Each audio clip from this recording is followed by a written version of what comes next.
Olá, vocês estão de volta com mais o Ciência e Pesquisa. Ciência e Pesquisa é uma parceria da Unitec, Unidade Interdisciplinar de Tecnologia e Ciência, e da GPEX, Gerência de Ensino, Pesquisa e Extensão, com a Unisul TV.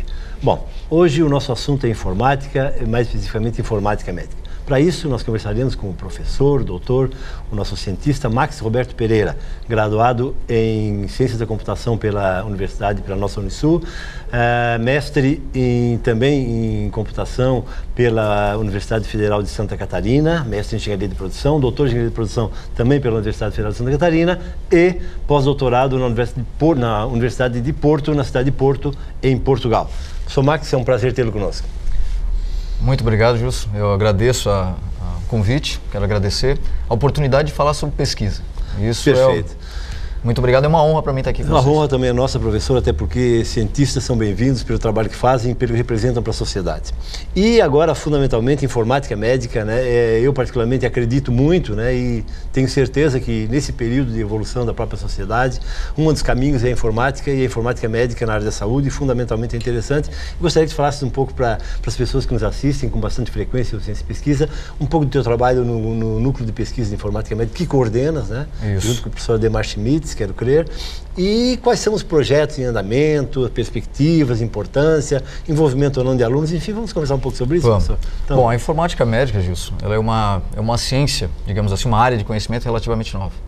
Existe a Sociedade Brasileira de Informática Médica, esse nome informática médica foi cunhado justamente para dar uma expansão, para dar uma visão geral da informática aplicada na área da saúde.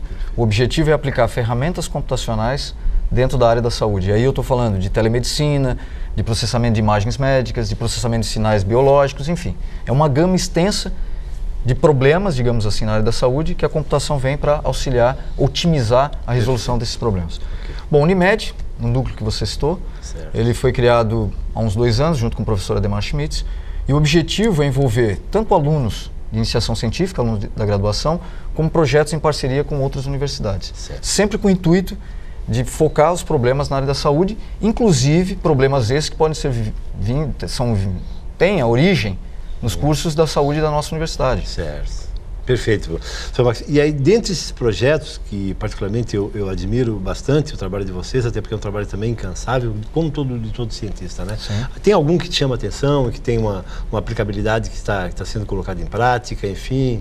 Quer falar sobre algum deles? Sim, existe um projeto, que eu costumo dizer que é o carro-chefe do nosso núcleo por enquanto, que é um projeto que foi desenvolvido, está sendo desenvolvido em parceria com a Universidade do Porto, Portugal. O projeto, na realidade, ele tem uma aplicabilidade muito interessante. A motivação do projeto é justamente o desenvolvimento de novos fármacos. Por que focar o desenvolvimento de fármacos, nós que somos da área da computação? Claro. Essa é a questão. Bom, hoje para um medicamento entrar no mercado, de fato, ele demora cerca de 12 anos e gera um custo aproximadamente de 800 milhões de dólares. Certo. O número de moléculas, de compostos químicos que estão disponíveis hoje em bases de dados é tremendo, que o processo de desenvolvimento de medicamentos hoje acabou mudando muito. Ou seja, eu preciso de ferramentas computacionais para fazer uma triagem desses compostos, identificar quais são as moléculas candidatas para um possível fármaco. Exato. E a partir daí desenvolver o medicamento. Durante o processo de desenvolvimento do medicamento existem N etapas. Uma delas, que é o foco do nosso projeto, é a análise de toxicidade dessa molécula. Exato. Hoje esse processo é feito em vivo. Aí são milhares e milhares de moléculas que, se você fosse fazer isso... Se for sintetizar todas essas moléculas, o tempo e o custo disso seria enorme. Claro. Um outro agravante é que cada molécula dessa candidata sintetizada, ela tem que ser aplicada em cobaias, em vivo. Bom, esse é um processo que custa caro e é um processo demorado. Qual é o nosso objetivo? Utilizar modelos computacionais para fazer uma previsão dessa toxicidade. Ou seja, é o que hoje nós chamamos de análise de toxicidade in sílico, fazendo uma analogia com silício, que é a matéria-prima aí dos semicondutores na máquina. Ou seja, o processo tradicional em vivo, utilizando cobaias, pode, talvez no futuro próximo, ser substituído em parte por esses métodos computacionais em sílico. Isso é muito interessante, até porque os comitês, na verdade, né, comitês de ética, estão exigindo ou cobrando de todos os pesquisadores que evitem ao máximo a utilização de animais, ou seja, essa experiência em vivo, até para evitar esse tipo de coisa, né, professor? Exato. Então, isso é um ponto forte do projeto, ou seja, tentar minimizar esses testes em vivo.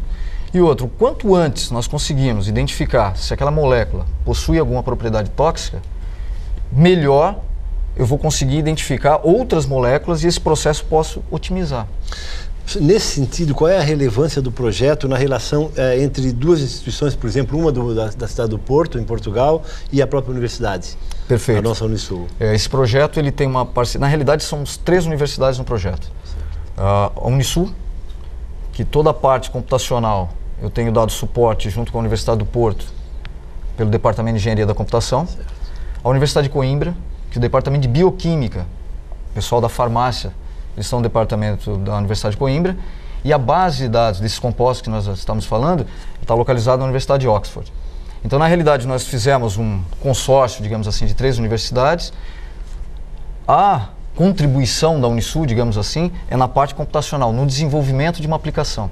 Inclusive essa aplicação, um sistema computacional, nós apresentamos isso no ano passado, em junho, em Salamanca, na Espanha. Apresentamos essa aplicação, é um protótipo, mas com resultados bastante promissores. Como foi a receptividade em Salamanca desse trabalho? Perfeito, porque o que aconteceu? Os pesquisadores já vêm fazendo isso, utilizar computação para análise de toxicidade não é algo inédito. Exato. Mas foram utilizadas técnicas computacionais e a nossa é uma técnica diferente. É inovadora. É inovadora.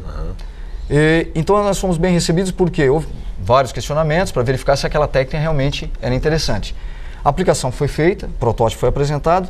No entanto, agora, último mês de março, os resultados das análises das moléculas que nós conseguimos, nós atingimos um percentual aí relativamente bom, 92% de eficiência, foram apresentados num congresso em Florença, na Itália, agora no último mês de março. Do grupo de vocês? Do mesmo grupo.